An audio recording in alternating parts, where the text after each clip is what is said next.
నాందేడ్లో వెలుగు చూసిన పరువు హత్య మహారాష్ట్రలో పెద్ద చర్చగా మారిపోయింది. కులాలు వేరు కావడంతో పెళ్లికి ఒప్పుకోని యువతి తల్లిదండ్రులు తమ అమ్మాయితో ప్రేమలో ఉన్న యువకుడిని తుపాకీతో కాల్చి చంపేశారు. నాందేడ్ చేపల మార్కెట్ సమీపంలో జరిగిన ఈ హత్య ప్రస్తుతం రాష్ట్రంలో కులాల మధ్య ఉన్న అంతరాన్ని ప్రశ్నిస్తుంది. దళిత సంఘాలు తీవ్ర స్థాయిలో ఆగ్రహం వ్యక్తం చేస్తున్నాయి. త్వరలో పెళ్లి చేసుకోవాలని భావించిన ప్రియుడు కళ్ల ముందే ప్రాణాలు కోల్పోవడంతో బోరణ విలిపిస్తుంది యువతి. అంత బాధలో ప్రియుడి మృతదేహాన్నే పెళ్లి చేసుకుంది. ఇలా ప్రియుడి భౌతిక కాయాన్ని మనువాడిన విజువల్స్ ప్రస్తుతం మహారాష్ట్రలో వైరల్ గా మారాయి.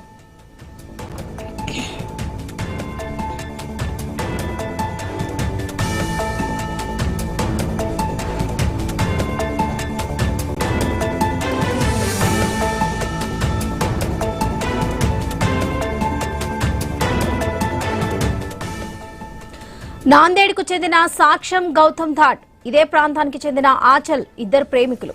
3 ఏళ్ల క్రితం ఇద్దరికి ఇన్స్టాలో పరిచయం ప్రేమకు దారితీసింది. సాన్నిహిత్యం పెరగడంతో పెళ్లి చేసుకోవాలని భావించారు. ఈ విషయం తెలిసి ఆచల్ తల్లిదండ్రులు పెళ్లికి ఒప్పుకోలేదు.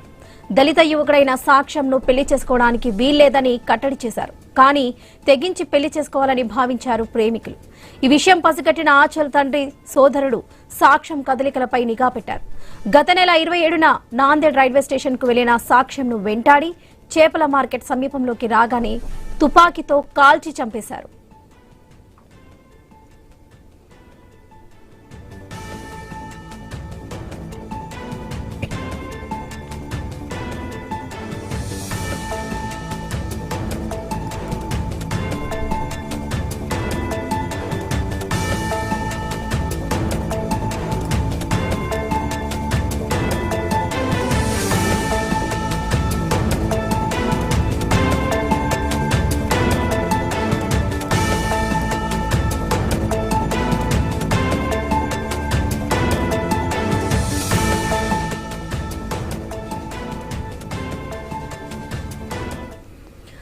సాక్ష్యం తలలోకి బుల్లెట్ దూసుకెళ్లడంతో అక్కడే కుప్పకూలిపోయాడు సాక్ష్యం.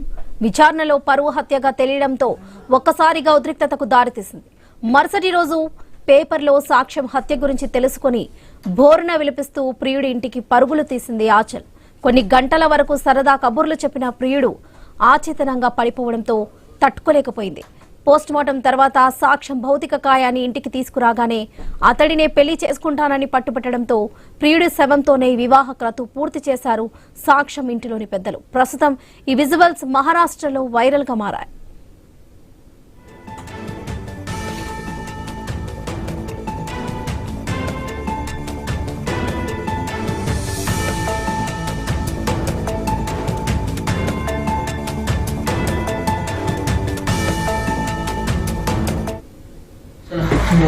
Sorry.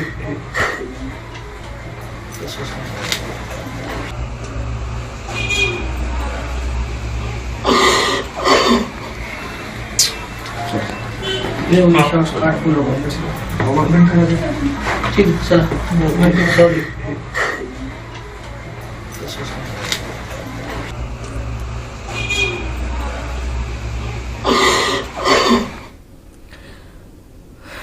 డిసెంబర్ 1న సాక్ష్యం పుట్టినరోజు చాలా గ్రాండ్ గా సెలబ్రేట్ చేసుకోవాలని సాక్ష్యం ఆచల్ అనుకున్నారు. కానీ ఆచల్ పేరెంట్స్ పేల్చిన తుపాకీ ఆచల్తో పాటు సాక్ష్యం ఇంట్లో తీరని విషాదాన్ని నింపింది. ప్రస్తుతం ఆచల్ తన ప్రియుడు సాక్ష్యం పేరెంట్స్ తోనే ఉంటుంది.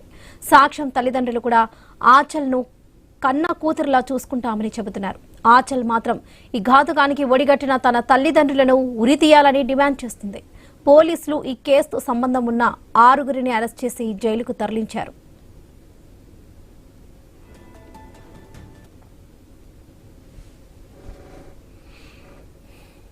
जन्मदिन है ना आज उसका।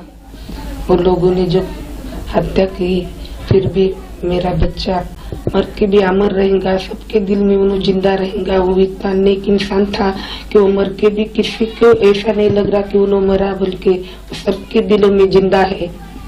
जैसा मेरा बेटा था वैसे ही आंचल को रखेंगे।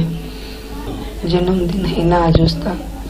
वो लोगों ने जो हत्या की, फिर भी मेरा बच्चा मर के भी अमर रहेगा, सबके दिल में वो जिंदा रहेगा। वो इतना नेक इंसान था कि वो मर के भी किसी को ऐसा नहीं लग रहा कि वो मरा, बल्कि सबके दिलों में जिंदा है। जैसा मेरा बेटा था वैसे ही आंचल को रखेंगे। हम 3 साल से साथ में थे, मतलब हमारा प्रेम संबंध था। मेरे घर वालों को पता चल गया था और वो जय भीम वाला होने की वजह से मेरे घर वालों ने साफ साफ मना कर दिया था उसके साथ शादी के लिए।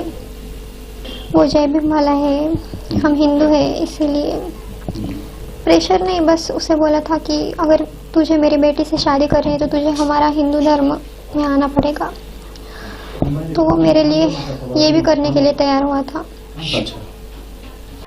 काल सायंकाळी मिलिंद नगर इतवारा येथे सक्षम गौतम ताटे वय 20 वर्ष राहणार मच्छी मार्केट याला मारहाण करून डोक्यात फरशी व दगड घालून खून करण्यात आला होता। त्यातील आरोपी आम्ही आज अटक केलेत आणि तपास चालू आहे। మహారాష్ట్రలో ప్రస్తుతం ఈ పరువు హత్య సామాన్యులతో పాటు రాజకీయ వర్గాల్లోనూ హాట్ టాపిక్ గా ఉంది. సమాజంలో పాతుకుపోయిన కులజాడ్యం, మనుషుల మధ్య అంతరాలను ప్రశ్నిస్తూ చర్చలు పెడుతున్నారు.